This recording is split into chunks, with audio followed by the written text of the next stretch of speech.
Hello, hello, everybody. Hello, good afternoon. I would like to welcome all our listeners to RTI, wishing you good morning in, I think in the USA might be, good afternoon in Europe and anywhere else where we are. Mhm.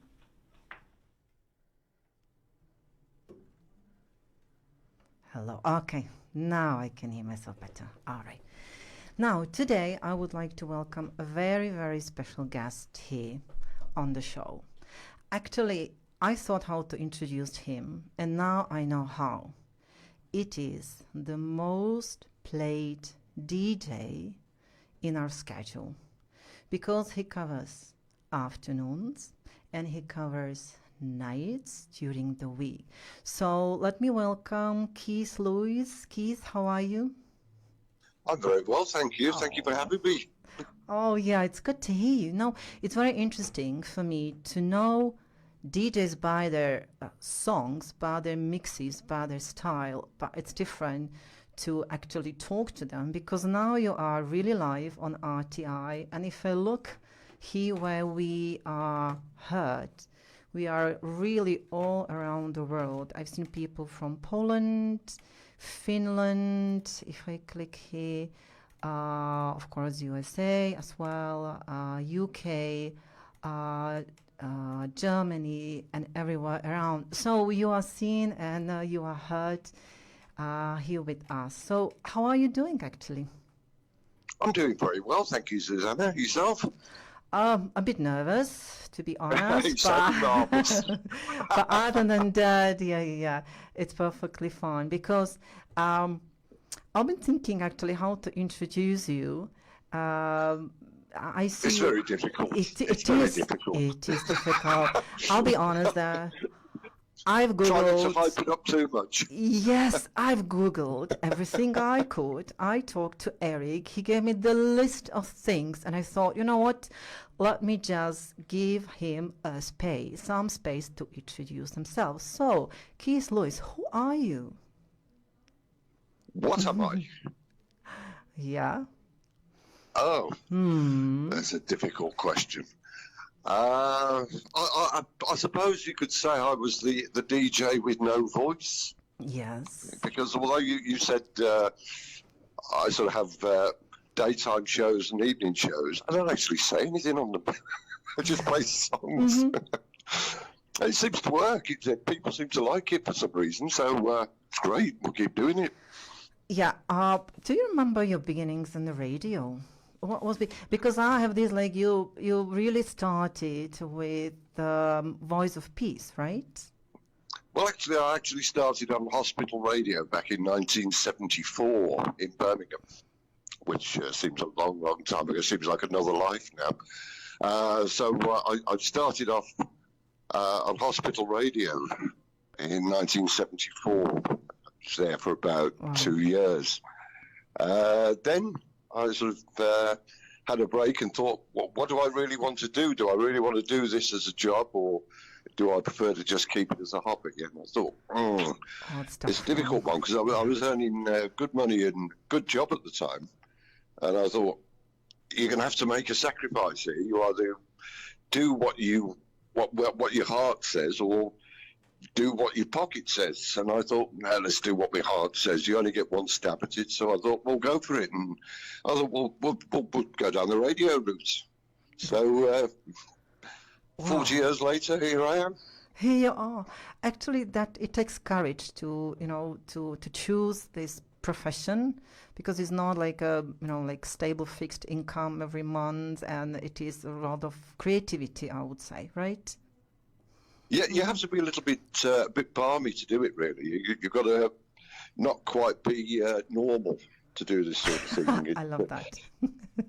That's very when you sit in a room speaking to a wall, you sort of ask yourself, is this really normal?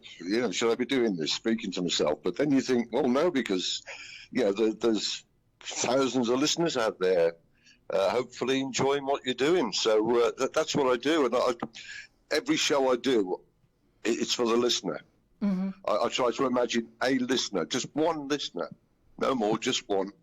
And I focus the program on that listener. It may be a different listener every day with different tastes, but it's always aimed at the listener. Oh, okay. And I sit in my studio in my little ivory tower thinking, you know, who am I talking to here? And I'm thinking to myself, you're talking to your listener, the friend, the person you've created. And I think that's the way it has to be. It's totally different from working in, say, a nightclub where you're talking to a crowd and you're communicating en masse with about 300 people in a room. With radio, it's just a one-to-one thing. And Right. that's the way it is. Can I tell you a secret? Now we are on you now where there are 65 million likes. So now you are really talking to a lot of people, I believe. Really. I find it outstanding. It's just amazing. I saw the figures the other day. Yeah. Eric sent me some figures through, and I was just staggered. Yes. The amount of people actually listening, liking, and being interested in RTI. And I think RTI is probably one of the few stations left in the world that's actually what I call organic radio, as opposed to computerized, robotic, homogenous radio that we have today. It's refreshing to know that there's still stations around like RTI that are still providing personal, intimate radio for the listener and thinking of the listener as opposed to the advertiser. I think it's a great, unique position to be in. Oh yeah, love it here. I call it the living organism. Really, it has its own life here. Okay, but I want to go back to I would say your pirating time, because Eric told me several things here and there about you, about starting like a first real radio career in Voice of Peace, which promotes peace in the Middle East, right? That's correct, yeah. That all came about with a friend I used to have in Blackpool, sadly no longer with us, a guy named Barry Johnson. And I got quite friendly with Barry and his wife Ruth back in the day. And Barry used to run an organisation called Anorak's UK, which, if any of the listeners are unaware, an anorak is a term used to describe a radio fan, of which I was a big radio fan back in the 70s and 80s. And I used to visit this guy, and we used to have some fantastic days listening to the offshore stations and Laser in particular. And he said to me, I'm the agent for the Voice of Peace. Have you ever thought about going out to the Voice of Peace? Well, at the time, my first marriage was going through a very rocky period. In fact, we were ready to separate, and I thought, what do I do here? Do I stick around and find a job, or do I take this job in Israel? And I said, well, go on then. We'll go for it. Well, we'll just let me know what I have to do, and we'll go. And he said, well, you don't have to do anything, Keith. You just wait for the plane ticket to come through. We'll send you a ticket and make your way to Gatwick Airport when you get the ticket and fly out to Tel Aviv, and they'll sort you out from there. And I thought, well, this is a big move, because I've never been to Israel in my life, and I had various images of what I thought Israel was going to be like, and I was told there was sort of curfews at 10 o'clock at night and nobody was out on the streets and I thought, what are you letting yourself in for here? But anyway, I thought, go on, let's go for it. You only get one stab at this, so let's go for it. So I bit the bullet and got the plane tickets through, and off I went. And 5 hours later, I landed at Ben Gurion Airport. And I was just staggered at what the place actually looked like. It was just nothing like I imagined at all. It has to be said, it's probably the best country in the world I've ever been to. And I've been to a few, but Israel just sticks out as being probably the most advanced, and also the friendliest country I've ever been in. It's as simple as that. So we started. That was the start of my career. I was told on arrival at the hotel that the sea was too rough and I wouldn't be able to go out to the ship for about 3 or 4 days. So just sort of, here's some money, go and get yourself some food and enjoy Tel Aviv for a week, which I did, which was fantastic, because most of the guys, when they arrived there, within sort of 5 hours, they're on a tender and out to the ship. But I managed to get a week in Tel Aviv before I actually went out to the ship, which was great, because I saw a bit of the country and also met a few people and got to know what the sort of listeners would be listening to the Voice of Peace, and it was just absolutely incredible. To hear the station in all the shops, every time you got in a taxi, the taxi drivers always had the station on. I thought, I can't believe this. I'm going to actually be on this station in a couple of days, sorry. And it just blew my mind. I couldn't get over the fact that this station could be heard all over Israel, parts of Egypt, parts of Lebanon, parts of Syria, Cyprus. I thought, this is just incredible. And I just couldn't wait to get out to the ship. And although I was enjoying myself in Tel Aviv, it was, I just wanted to get out to the ship and never don't always get what you wish for. Because when I arrived at the ship, it was a totally different ball game altogether. It was, how can I say, intimate is the word. It was a very small ship. There was about 9 guys plus crew on board. All made me extremely welcome the minute I arrived, and that was the start of the adventure. I was thrown in at the deep end. I was shown roughly how to work the equipment, given a bit of a schedule, and said, "There you go, you're on the air in 2 hours' time." I just couldn't believe it. I thought, "Wow, here we go." The first show was a complete, as far as I'm concerned, utter disaster, but disaster. We did it, and we got through it. And it was just amazing. To this day, it still feels like something that I can't actually believe I actually did it. Does that make sense? It seems like another life. It's like 40-odd years ago now, so it's a long time. But, yeah, it was a fantastic experience. And anybody that never got the chance to do it, I do feel sorry for him, because it was probably the best radio of my life, without a doubt. I can't say words enough for it. It's just a fantastic experience, and met some great lifelong friends out there as well, who I'm still in communication with. It was fantastic, and it was an eye opener, shall we say? And well, let's go on to the next question and see where it goes. Yeah, I can feel that emotion in your voice, like, that was the dream came true, really, that kind of experience, really. But you being on the ship, it's not the only one, you spent time there. And like I said, the pirating experience there as well. I think more opportunities came later with Radio Caroline, because I found you on the Pirate Radio Hall of Fame. You are there, being famous DJ there, presenter. Well, I'm highly honoured to be on the Hall of Fame. I wouldn't consider myself to be famous by any stretch of the imagination, but yeah, it's really honoured to be on there. It really is. I think everybody that ever worked for the station's on there, so I don't take that too seriously. But yeah, it's a lovely, it's a nice thing to be on there.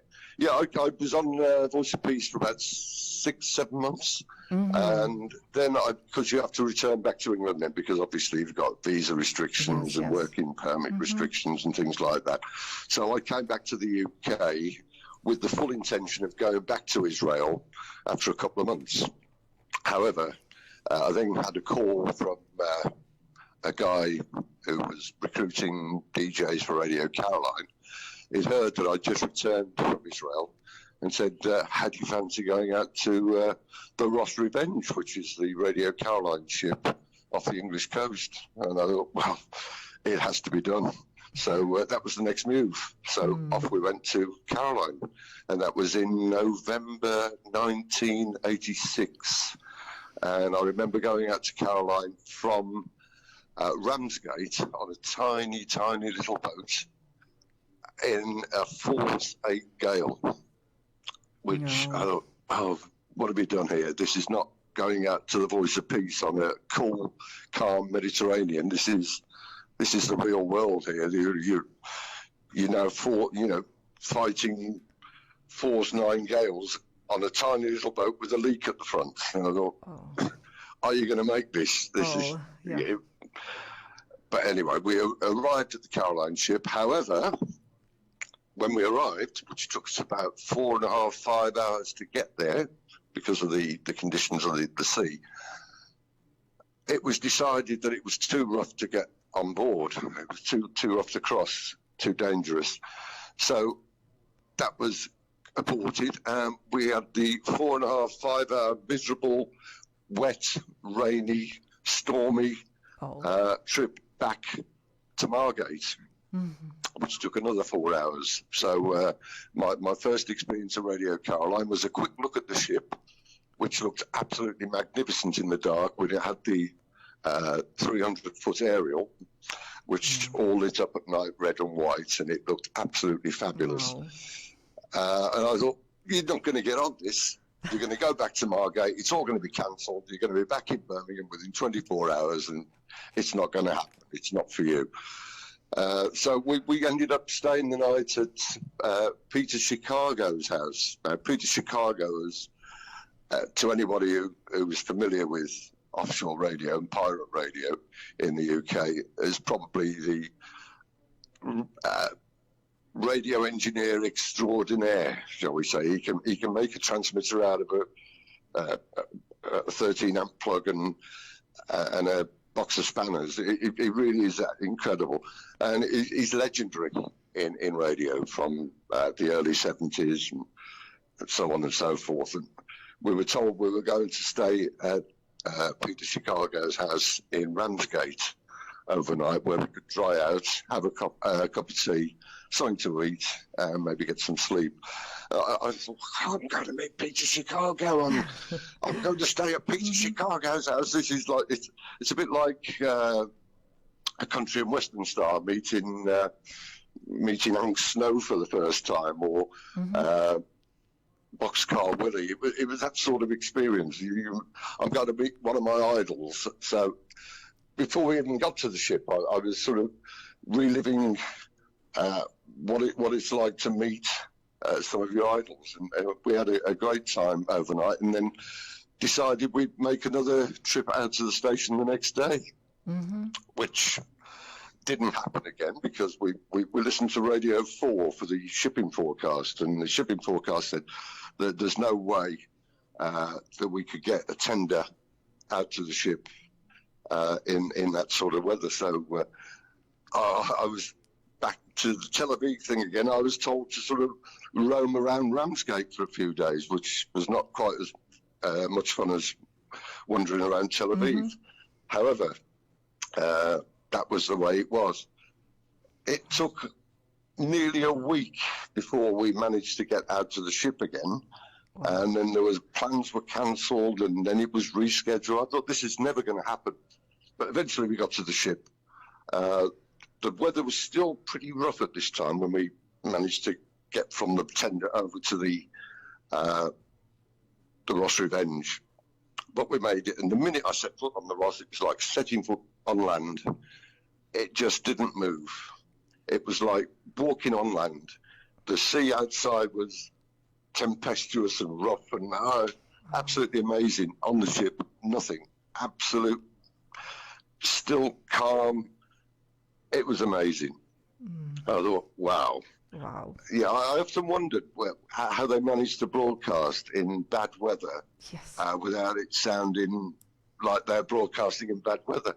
And having arrived on the ship, I realised that it virtually never moved. No matter what the weather, the ship just stayed stationary. It was absolutely Yeah, it was another experience, shall we say. On board, met some great people again, made very welcome, and stayed for about 3 months. Then the same thing again, come off, have a couple of weeks, and then back on the ship.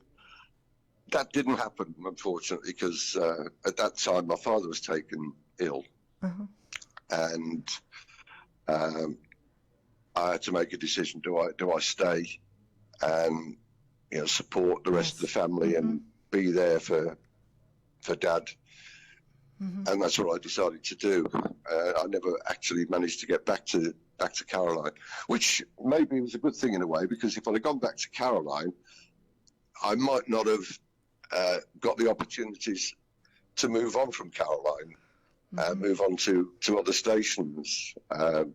So it was probably a blessing in disguise, really, that I didn't actually go back, and I managed to seek employment elsewhere, shall we say. Oh, yeah. It seems like you really, during your this kind of radio career, had doors open and you just took the risk and entered. Like, yeah, I do it. I try. I take the risk there, and it paid off. Really. I get where you're coming from. It's total freedom out there. When you're out there, there's nobody telling you what to do. There's no sort of, how shall we say, law enforcement. It's just you against the world, shall we say. There's just 10 people on the ship, and it's your own territory, if that makes sense. Yeah. And the camaraderie that you build up over time, because you're in such a confined space, you have to get on with people.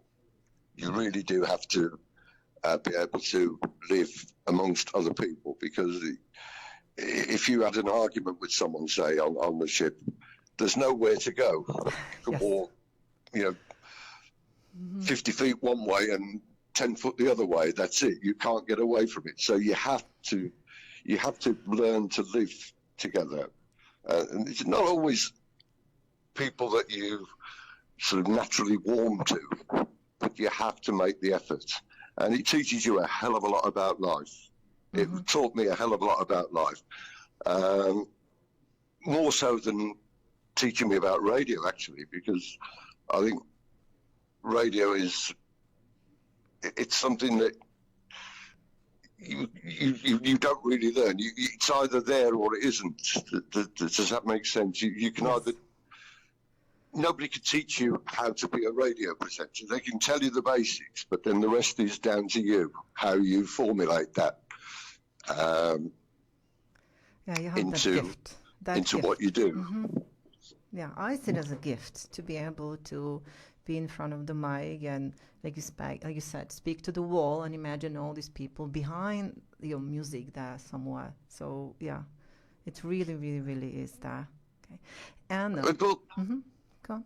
Yeah, it's all right. There seems to be a slight delay on the line. Yeah, it is. I just amazingly, I admire everybody doing this kind of a job. Really, really, really. But moving on, I want to ask about you. Okay, let me find the connection. You and Eric, because I know you met before. It's been like, I think maybe 30 years you've known each other. So, and because Eric was also on Radio Caroline, so can you tell us where the connection began, how you two met actually? Oh, that's a very interesting question. The first time I met Eric, I was working in Camberley at Radio Nova, which was a pioneer satellite radio station. Back in the late 90s, broadcasting via satellite. And Eric was heavily involved with satellite at that time. He was running his company called TSUG, the European Satellite User Group. He called me up just out of curiosity more than anything, introduced himself. In fact, he didn't actually call me up personally. He just called the station. I actually answered the phone. So there's fate again. Somebody else could have answered the phone and got the same answers to the questions Eric was asking. However, I answered the phone and Eric asked me the questions. And we sort of started up a little phone relationship together, which was very nice.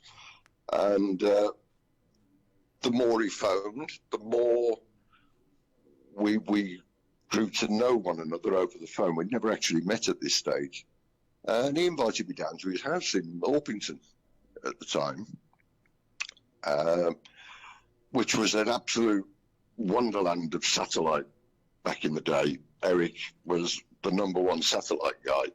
And to be a guy who was also interested in satellite TV at the time, it just blew me away because he got all these receivers and satellite dishes pointed at various angles, and it was a great place to be. Oh, excuse me, I've got to stop you trying to find my angle. Oh, thank you, this is gone. Where were we? It was just a great place to be. So the friendship formed from there. And I think then I sort of came back home and carried on with life.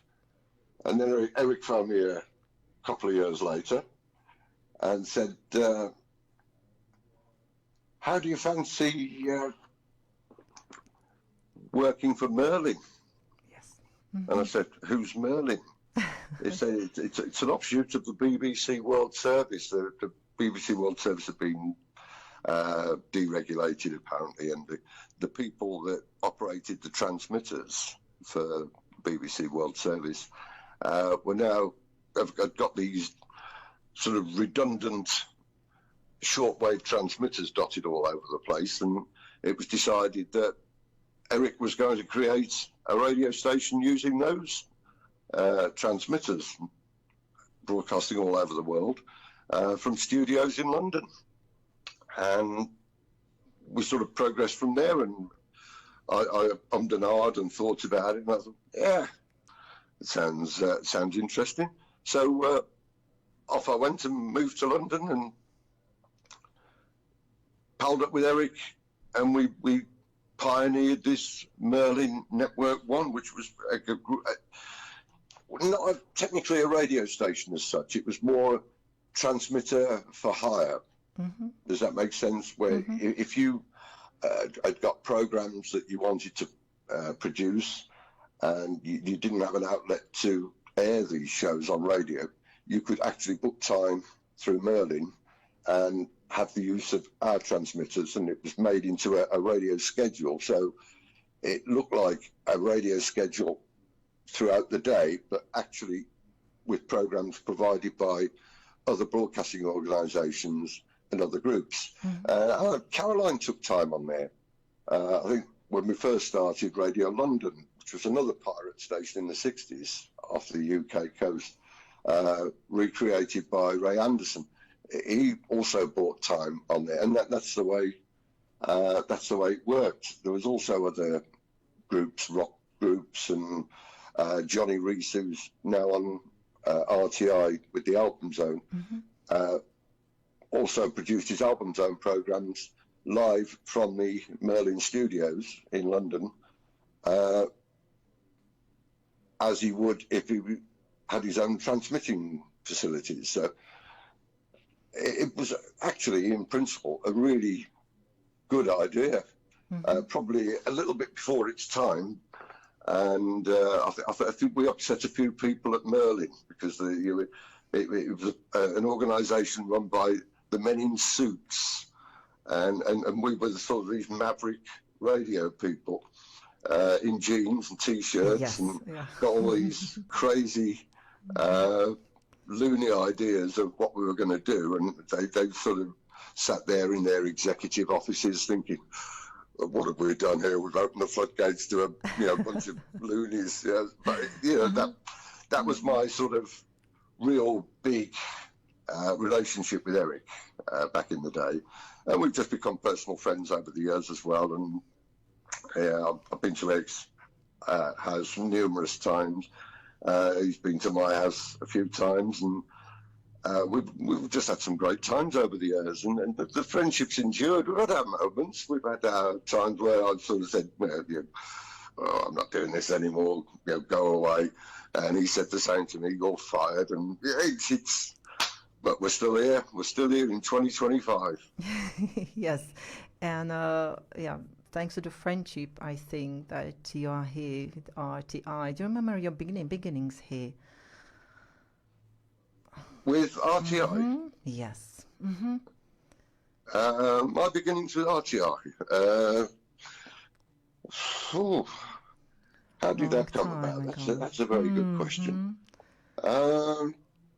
Eric called me up. He said, we've got some hours to fill.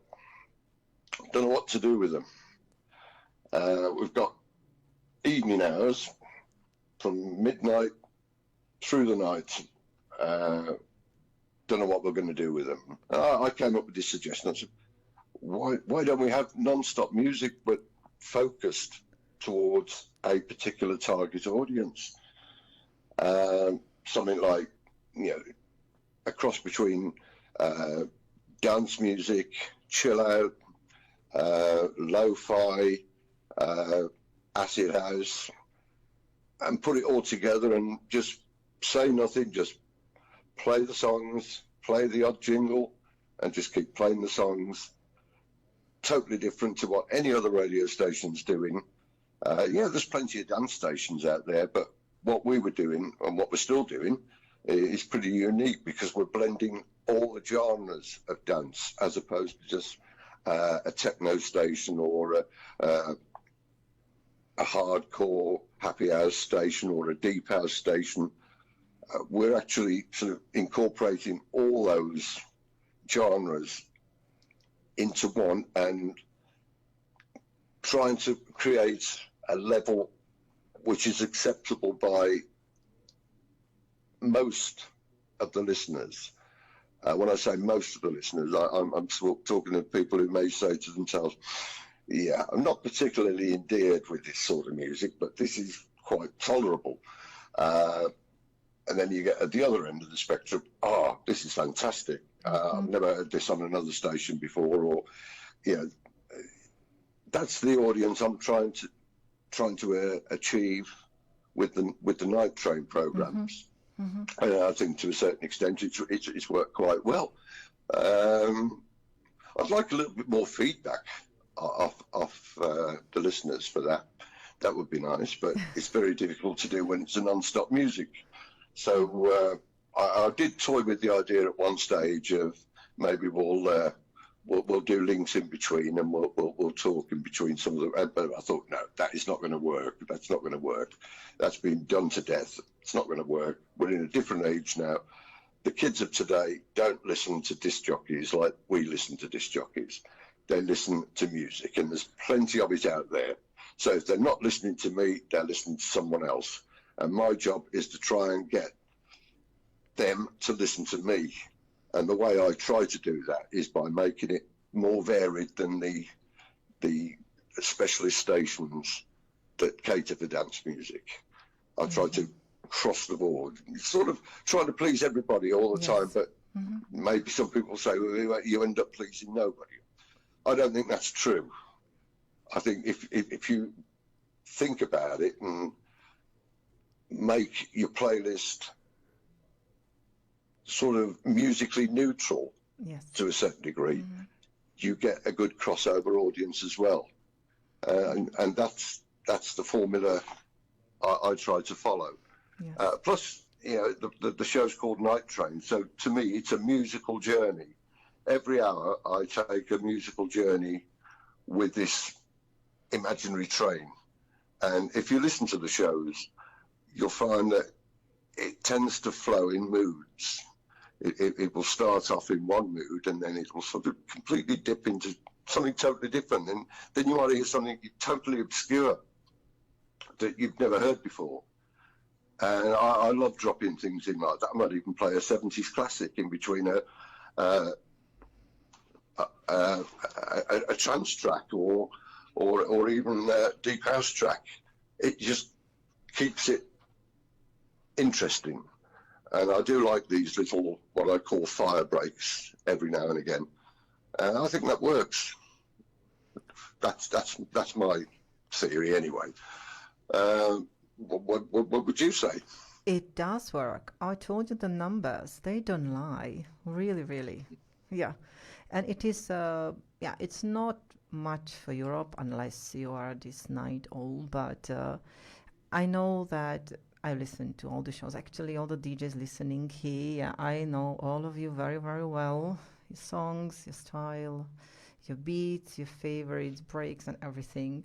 So I believe that this particular show is very, very special. And Oh, thank you. yeah, I do find it very different, very different. And as far as I know, it also comes back to your DJing time in Spain. That's what I've learned, that you actually been there like a club music DJ. Is that right? Yeah, for my sins. Yes. No, there was lots of sins. Sins. So Oh God. Every sin brings experience. So some, sometimes have a part of your life you might sort of oh, yeah. choose to forget, but no, it was fantastic. Yeah, I was doing terrace work and having sort of after parties and seeing life, shall we say. This was up to the Merlin. I thought, what am I going to do now? Well, I know what I'll do. We'll go to Spain. And that's what we did. And the music collection I've built up over the years, which I play on the night train, it's still, it's expanding every day. You know, I get sent stuff all the while from different contacts I've got and various sources. Yeah, that was a fantastic part of my life as well. Very carefree, very, shall we say, yeah, I've seen a few things in the Ibiza thing. Yeah, that was good. And like I say, it's put me in good stead for what I'm doing now. Much different, I believe, because when you live somewhere DJing, that's different than in the radio, right? Mm-hmm. Yeah, well, absolutely, Yeah, absolutely. Um, really. Wow. Maru, Mm-hmm. Yeah. I, can you hear? Can you still hear me? Yes, yes, yeah, I can hear you Yeah, well. Yeah. you're breaking up a little bit. Um, Mm-hmm. yeah, you. In answer to your last question, it's, how can I put it? Sometimes people say, well, in fact, a few friends of mine have said, well, how do you manage to do the night train shows with that sort of music, which to them is totally alien? And then you do afternoon shows Yes. where you're playing sort of 60s, 70s, 80s, and a few 90s songs. I think it's a complete history of my life, really. It's all I put it down to.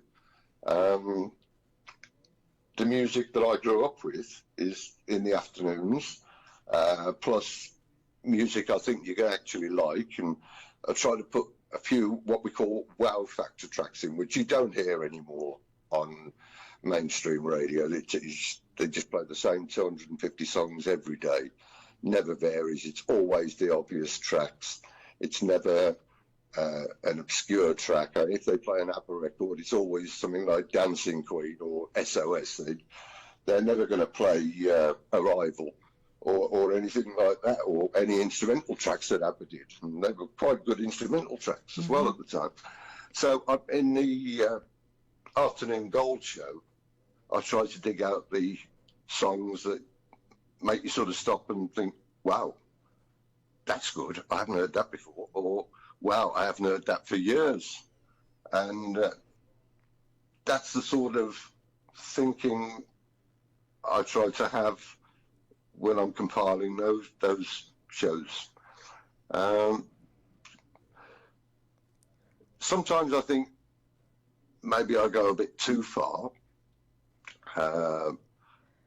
Sometimes I throw a track in which is 9 minutes long in the middle of the day. But then I console myself with the fact, well, it's a worldwide audience, so if it's 2 o'clock here in the afternoon in the UK, it's 6 o'clock in the evening somewhere else, and if you go to Australia, it's the middle of the night. So it almost sort of, you don't need a day part. You can get away with playing tracks that you would normally play at night during the day, and it seems to work.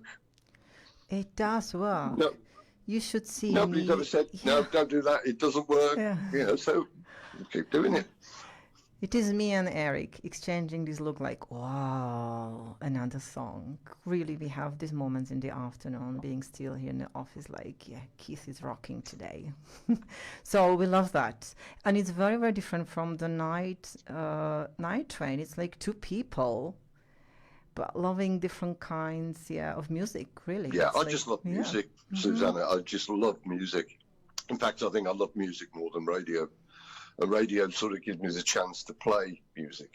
But I'm actually the sort of person, well, when I was younger, I used to buy a new album, which I thought was fantastic. And then I used to play it and open the windows up so everybody else could hear it as well. You listen to this, you don't know what you're missing. You've got to listen to this. I'll turn the volume up. I used to annoy the neighbours a lot, but that's me. I've always been more into radio, more into music than radio. Radio to me has always been an outlet. And the reason I've always been into offshore radio is because that was the only sort of radio that gave me that sort of outlet. The commercial stations, the BBC, they sort of go halfway, but don't actually provide radio with the sort of spirit that I'm looking for. Yeah. I just found a message from Eric. He's saying, what about meeting at QEFM? Lol. I think there is something QEFM, there. I forgot that one. Yes. I forgot that one. That was an easy listening station run by a guy named Roy Litchfield. It started off in Cheltenham in the UK. A very bold move, actually, in the day, because satellite radio was still in its infancy then, and we were still pioneering. And QEFM came along, which I can't say that I was sort of enamoured with an easy listening playlist, but I thought, well, no, let's go for it. And I used to go down there at weekends and do weekend shows for them. And true to form, I started playing stuff that I liked. But,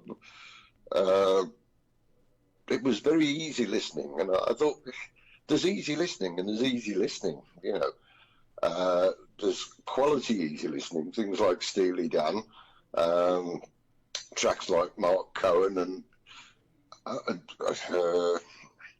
a few others. I can't think of the names at the moment. But I thought, I'm going to drop these into the format, and that worked as well. That was I used to get tons of mail and tons of phone calls during the 3 hours saying, "Oh, it's great to hear these tracks."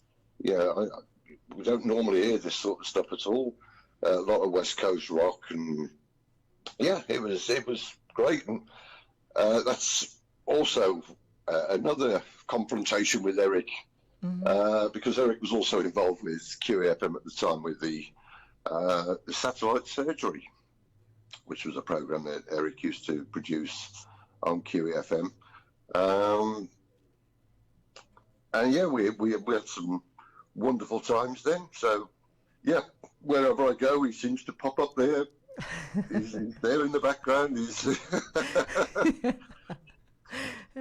Yeah, I understand, because when I listen to Eric's stories, he seems like he's been everywhere around the world, and doing everything, every kind of job. So it is very, very interesting. But Keith, I want to ask, you keep saying like, I love music, I bought records, blah, blah, blah, and all this, but what music did you grow up really like listening to? Anybody particular you really loved? And just, Well, I was a massive Beatles fan, obviously. Oh. And Yes. still am, because I'm now living 10 miles from where it all began. I'm living now in You're in a lovely Birmingham. little seaside town on the northwest coast of Britain called Southport. Probably heard of Southport for all the wrong reasons.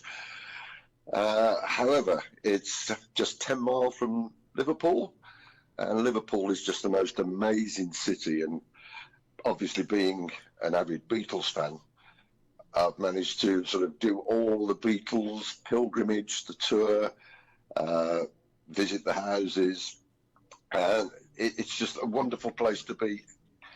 Every weekend, it's just music, music, music in Liverpool. Every bar you go in is playing, has got a band on, or is playing, has got a DJ on playing great rock music or great soul music. It's just a music city, and it's just lovely living in this part of the world now. Apart from that, I was always big into Tamla Motown in the 60s and soul music, northern soul. Now, I was a big northern soul fan, huge northern soul fan. So much so that living in Birmingham in the 70s, I was about 18, 19 at the time. We'd go out, we'd have a few drinks, few beers, and then we'd all pile in my mate's car and drive 100 miles to Wigan Casino just to listen to some great northern soul music and dance the night away, obviously. Those were pretty hectic days. I also big into my rock music. I love my prog rock. I love everything from Tamla Motown, the Beatles, to Focus, which incidentally are appearing down the road from me in a few days' time on November the 4th. Focus at the Atkinson Centre in Southport, which I've also got my tickets lined up for. Can't wait to see them. Yeah. Still a couple of original band members, Thijs van Leer and Pierre van der Linden on drums, which I'm looking forward to immensely. I can't believe they're actually appearing in Southport. They normally appear in Manchester or Liverpool, but they're actually in Southport, which is great. So I'll be seeing those next week. Wow. Wow. So you're also a concert goer. I see that. I'd like to be a bigger concert goer, but it's so expensive. It really is. I forego the chance to see my ultimate favourite band, Steely Dan, a couple of years ago, and I wished I'd have been less stingy and bought some tickets and gone, because they're never going to see them again. So yeah, that was my one big regret, not seeing Steely Dan.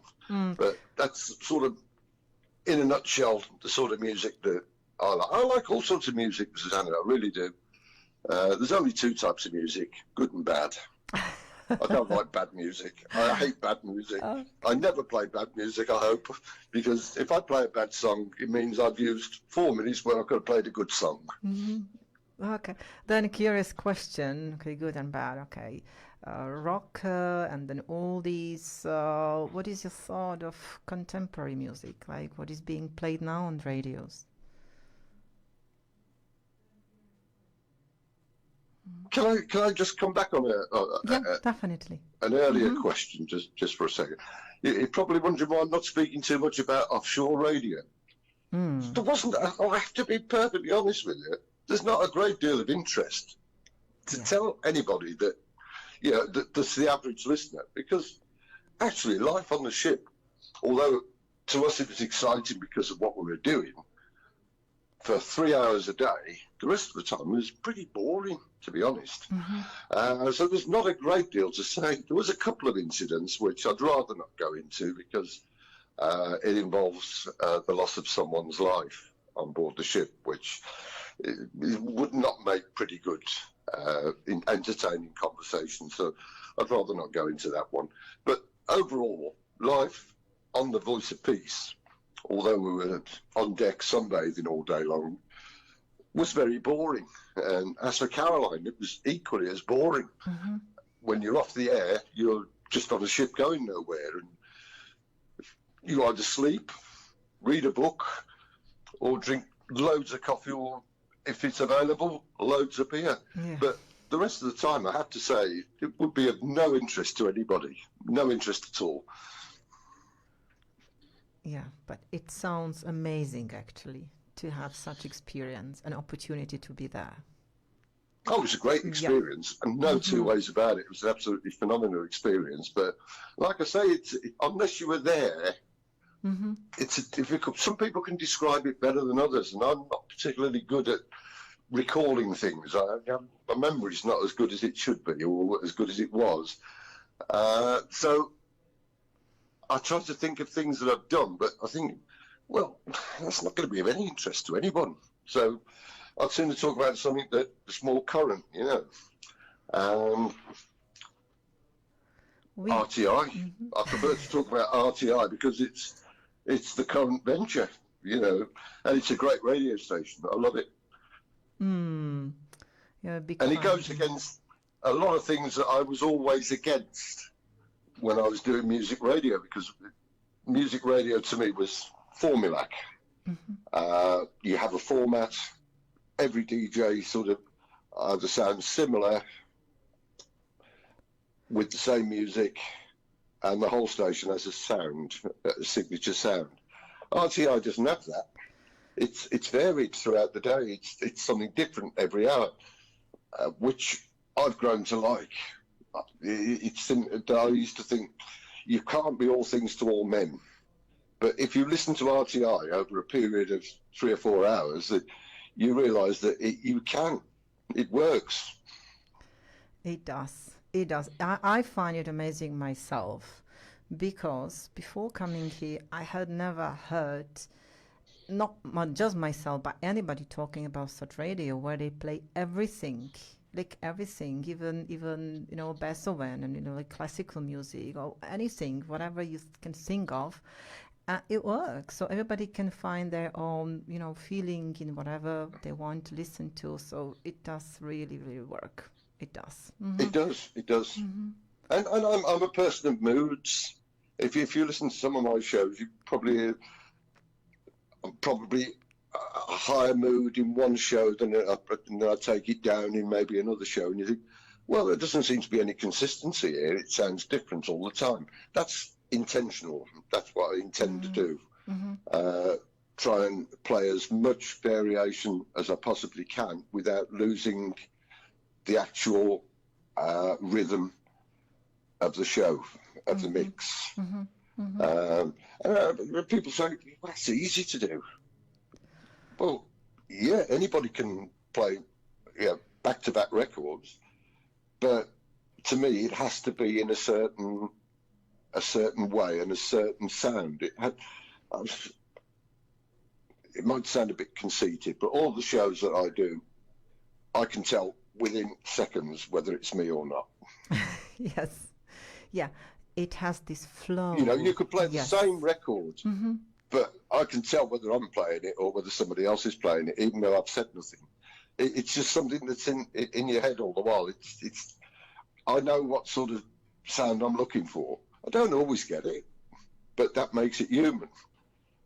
You know, I'm not a robot, so I don't perform like a robot, which hopefully comes out on air as a guy that can get it wrong sometimes. You know, that's the way I like things. I think because RTI gives freedom to our presenters to actually express themselves the way they want, that makes it all special, really. And like you said, even in the description, we have that jukebox software is banned, so there is no robot here. It is me and Eric. We are humans. Yeah, we are human. So we have this personal touch with every single person here. Yeah, and it's really, really. That's right. And there's some unique characters on the station. I mean, Keith Rogers on a Friday afternoon. I'm just in stitches. I mean, Keith's a friend of mine as well. When I lived in Birmingham, we used to go out for a drink every 2 or 3 months. Wow. We always get together and go out and have a drink and talk radio and talk music. And the guy's knowledge on music is far exceeds anything that I can come up with. And that's what, and it comes across.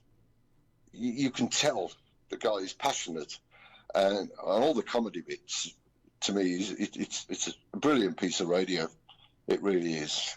And it comes from Birmingham, which can't be bad. Yeah, it's like a one big family. You owe me 20 quid, mate. I'll give you a plug. Oh, that kind of friendship. Okay, that's nice. Yeah. Yeah, it is knowing each other, sometimes even without meeting each other like at all for years or like decades. And it brings the music brings us together, and that's what amazing. That's right. That's right. And the friendship is something that you can't rival. The friends I've got in radio, some of the friends I haven't seen in 20 years. Yeah, we meet up. I met up with a few guys the other week, and it was like yesterday. Yeah, we just pick up where we left off. Yeah, there is absolutely no gap. There's no 20-year gap. I was out with a guy from Caroline only last Saturday. Wow. John Dwyer, who was on Caroline at the same time as me back in '86. We met up in Liverpool. Meeting up with him was just like I saw him 2 days before. Wow. Yeah, it's quite unique, the friendships you build up. Same Eric, I haven't seen Eric in person now for got to be 20 years, more than that. But if I came over to see Eric tomorrow, well, come over. Yeah, we can show you I'm around the waiting for him studio. get your money out, Eric. I'll be there. We would love to have you here live. Believe me. Yeah, that'd be something, wouldn't it? Yeah, That'd be fun. Yeah. Well, Certainly would. Put it on a bucket list, and it will happen. Anyway, what is on your list? Any specific like wishes? Anything in the radio career, or just music in general? Yeah. I think I probably got one of the most boring, uninteresting radio stories ever.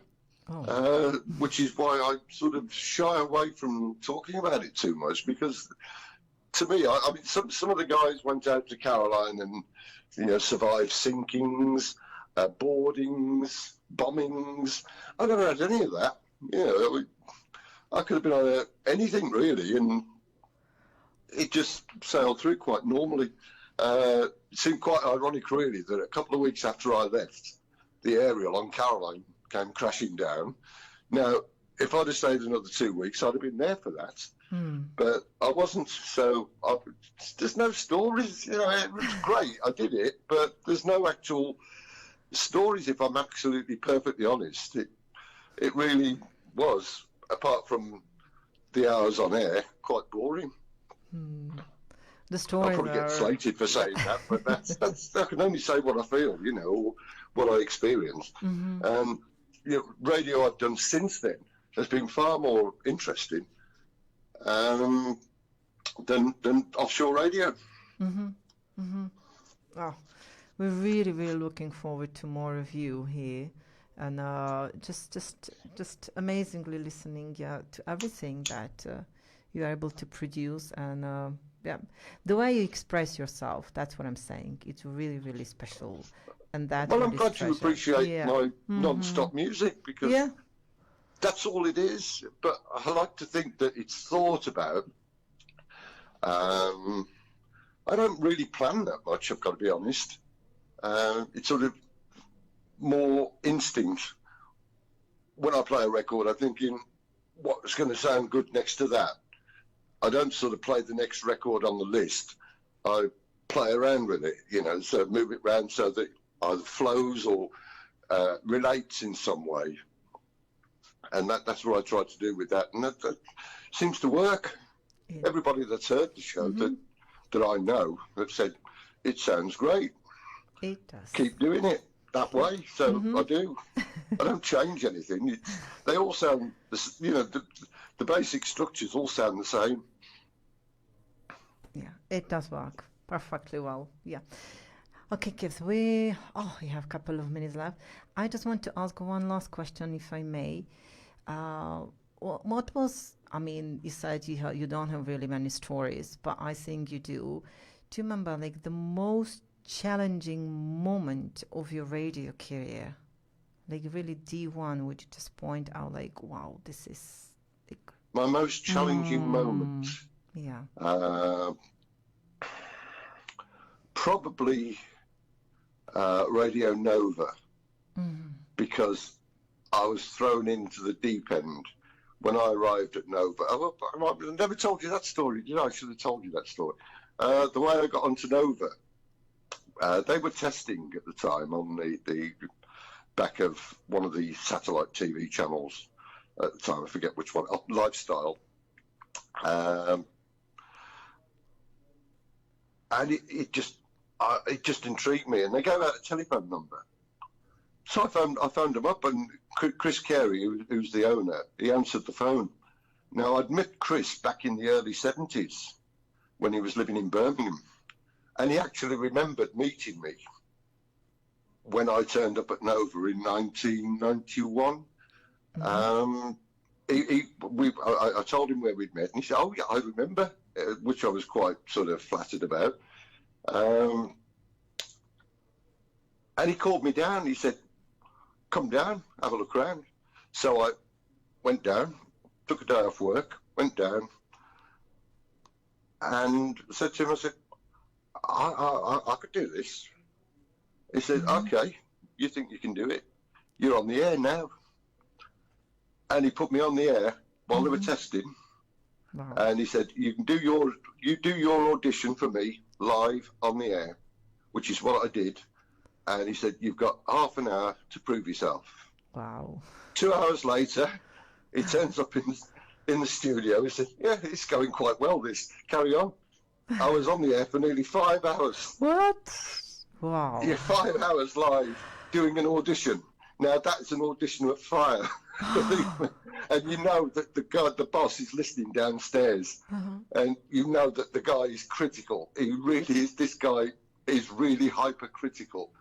And he came up at the end and he said, "That was brilliant. Yeah, when do you want to start?" He said, "The money's rubbish, but I'll throw a flat in. I'll throw you a van in. Come down." So that was it. I was down the following week. Wow. I got down there at 5 o'clock in the morning, and there was not a soul about. It was October. It was freezing cold, and I'm stood outside this building waiting for the doors to open at 8 o'clock. And it was freezing, and I remember trying to sleep in between a cardboard box that was round the back. I'll try and sleep round here for an hour if I can until the doors open. When they eventually arrived at, I think it was about 8:30 in the morning, the first person arrived, opened up the door. I'm sort of hanging around the reception area. Chris came in about 9 o'clock and said, "Right, you're on the air at 10. Now, I needed a wash, I needed a shower, I was tired, cold, and he just said, "Right, you're on the air at 10 o'clock, and that was it. And I was on the air at 10 o'clock, and I was there at the start, and I was there at the end, so I must have been doing something right, because he phoned me up again from Switzerland 3 years later and offered me a job on his Buzz FM in Birmingham, which station he took over, a dance station he took over in Birmingham. And he offered me the breakfast show on that, which I turned down because I'd got a great job at the time. There's no way I was going to sort of pack up this job and go back into the murky world of fickle radio. So I agreed to do weekends again. So I was doing weekends on Buzz FM. And he called me up from Switzerland to offer me that job, which I couldn't believe. He actually called me up and offered me the job. Mm-hmm. This is really something. This is how it's like being thrown in water and make swim. You just swim there. Mm-hmm. And just go. Wow. Absolutely. You know, you said you have like a boring, but I see nothing boring. It is boring. It was boring. I promise you, Zuzana, it was boring. It really was. For you, yes, but for us. It was boring. Uh-huh. Yeah, but for us, listen to you. I mean, I've been there, and I just tried, and I took a risk and started somewhere new, and then flew across the world to, be in another country. I find it amazing, really, really courageous. Wow. So, to all listeners and our friends around the world, thank you, Keith, for joining us for this 1 hour, sharing your wonderful journey in radio. And I believe that we hear you more and more on RTI, either night show or golds in the afternoon, because you are, like I said, the most played DJ on RTI. Can't believe that, but you are. So thank you very much. Thank you very much. Yeah. It's been an absolute pleasure. It really has. Very nervous pleasure, but a pleasure. Because this is the first live words I've spoken on a radio station in what, nearly 35 years. So yeah, okay, we are honored to have you here. So thank you very much. No, it was about 25 years, 26 years, because I worked on the EKR in Maidstone. That was it. That was quite a long time ago as well. It seems like another life, actually. It really does. One I'm really pleased to have done, and really privileged that one of the chosen few, because there's not that many of us really. When you work it out, there's not that many that can say that they worked on any offshore station. But I actually worked on two, which is fantastic. Yes, right. Full life of experience. Anyway, thank you, Keith. Thank you very much. Thank to all of you guys. Have a wonderful rest of the day. And well, maybe we'll see you in Poprad, Keith, one day. Let's see. Okay. And can I just say, yes, don't forget to tune in at 3 o'clock. Yes. 3 o'clock.